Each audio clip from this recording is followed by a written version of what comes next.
And then when I got to Costa Rica at 19, walked into High Gracie School, and it was the time when it was really still, nothing had happened in Costa Rica yet. The UFCs were just starting too, you know. But I started late. I wasn't 8 years old, like the world champions, how they started when they were little kids, you know. I was blessed that I had abilities, and then I added hard work, and then I was able to get somewhere. But now I'm old, considering I'm still competing at a high level. Most guys are retired, you know. But now, like 40 is a new 30, kind of, if you take care of yourself. So I would say I'm this.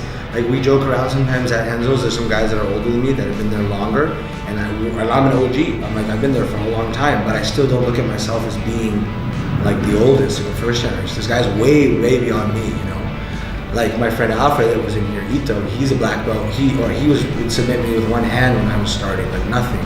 He's got a picture of him and his other teammate. My other teammate was a black belt.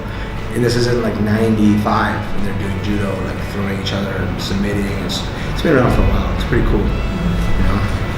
Have you changed the way you train now that you're in your 30s rather than 10 years ago? Well, I didn't know how to train 10 years ago. I trained really hard. I overtrained a lot, and I would do just like in high school, I did 2 or 3 sports at a time. So I'd wake up at 5 a.m. and do something, and after school do something else, and then at night 2 days a week do something else. So I just had a lot of energy.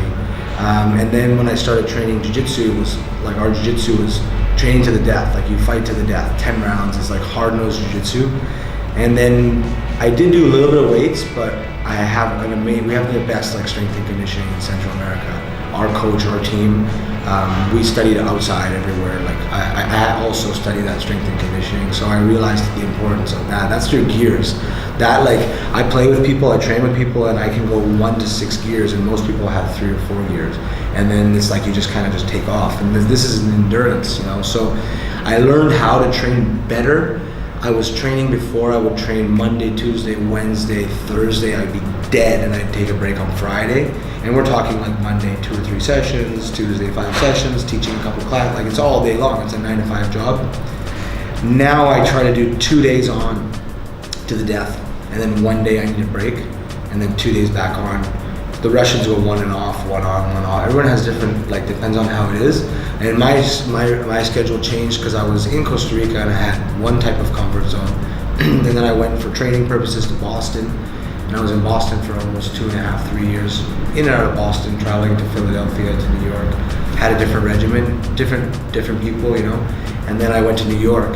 And now I have to change up my schedule. It depends on, because you want to be able to coordinate with the best guys in the world too. Because in New York now I have, at any given class, guys like Jake Shields and, you know, Gary Tunnen, Eddie Wolverine, Jared Gordon, you know, there's just tons of good guys that are at my weight class that are the best in the world at grappling. There's boxers, there's wrestlers, Cody Hammer, Damian Maia was just there, we were training with him, Zeffirino, these guys, the list goes on in our team, Rafael Sapo, UFC fighter. There are a lot of big guys. I get stuck with a lot of big guys, but it helps me at least. The jiu-jitsu way is the pressure is so important, right? If someone falls to the mat with a jiu-jitsu black belt, that person should not get back up. You know, that's the idea. So if I'm fighting against all small people, I'm always off my back, it's easy for someone to get up. But if I'm dealing with huge dudes and I have to put them down or hold them down, it's only going to be better for me in my pressure game. And that's what Daniel really is about. Jiu-jitsu is about pressure. And that's what makes you, that's what makes you as a human being, gives you a character. If you don't break, if you don't know your breaking point and your pressure, how are you going to grow? So we would laugh because Cole came to visit me and train with me. And I do a lot of pressure, like knee on belly and different stuff like that, and Daniel does it. And Cole is just not liking it because he never dealt with that kind of pressure. And then he's like, oh man, he broke it down. He's like, man, it's like knee on belly therapy. It's like you're going to go to church and say, forgive me, I have sinned. You're like, oh, okay. You'll give out anything for that pressure if it's done right, So, my training it's amazing. I can't complain at all. I have not done as much strength and conditioning because I don't have my team. Like in Costa Rica, I had 20 guys every day. We'd meet at 11 a.m. and we'd just kill each other on the rowing machine, the ski machine, the aerodynamic bikes, deadlifts really heavy, and we would just be maintained 4 days a week, just super strong, high elevation, Central America, and then anywhere I would travel to, I had an extra lung. Now I live in North America and I'm kind of not going by myself and training too hard by myself, but I am having the highest level grappling sessions now and boxing sessions and MMA sessions that I didn't have in Costa Rica. My teammates are amazing, but it's also good to get different people that you don't know what they're going to do. Like me and Juanito have been training 18 years together. He's got 25 fights pro. I have 18, 19 professional fights, and we know exactly what each other's game is, and we fight to the death for 5 years straight. And we made it to the biggest leagues in the world just with each other, which is pretty hard to do, and then stay together, which most teams break up, Too many alphas. My school has 9 black belts. 9 right now, and we're going to give out 3 more next month. Daniel's going to Costa Rica to give out 3 more. And then we got a lot. We have 600 students, jiu-jitsu students in Costa Rica. Like, our team is good. Like, you go there for a team practice, and we have, me and my teammates, we all do this like technique. I call it the African hunting dog technique, right? So it's like the hunting dogs are not lions, they're not hyenas, they're nothing like that, but they're little dogs.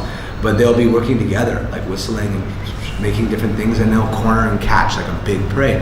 So even if you're a world champion and you come to Costa Rica, you get off the plane and you don't know what you're gonna get, high altitude, and then my teammates, a couple big guys, we have like 8 black belts in a row lining you up. And we roll hard, and people have had panic attacks. They're like, I don't know what's wrong with me. And you're like, no, this is our game, Like, we have a lot of people that visit us around the world, come to Costa Rica and train with us. And we've gone all over the world too, but it's funny that people, very high level jiu-jitsu, our school for sure. Wow. 600 students. At one point, we had 600 students. Our team, some guys divided up. One of our black belts left, and the strength and conditioning coach left. We started again. Most of us stay together. Still 6 of us are together. 7 black belts together. 2 are not around as much, but no hard feelings. When you get to black belt, sometimes people want to do their own thing. You can respect that. But yeah, we had a lot of people training. But jiu-jitsu is a big funnel. It's really, really hard to keep people for the long haul, because it is a way of life. It changes your life. So you'll start training and there'll be 1,000 people, and after a year there'll be 500, and after 5 years there's the same 20, and after 10 years there's maybe 3 guys on the team that have been together for 10 years. And if you can get more than 10 guys do that, that's an amazing, amazing thing. And even John Danaher, who's a world-class coach, who has like the best guys in the world working with him, he has mentioned numerous times this weird little jiu-jitsu hotspot of Costa Rica, because he's met a lot of us and our students. And I have this girl who's a black belt, my girlfriend's little sister, she's a brown belt, pardon me, and she's doing flying arm bars and triangles in the worlds, getting to the semifinals. People are like, who's this Costa Rican girl,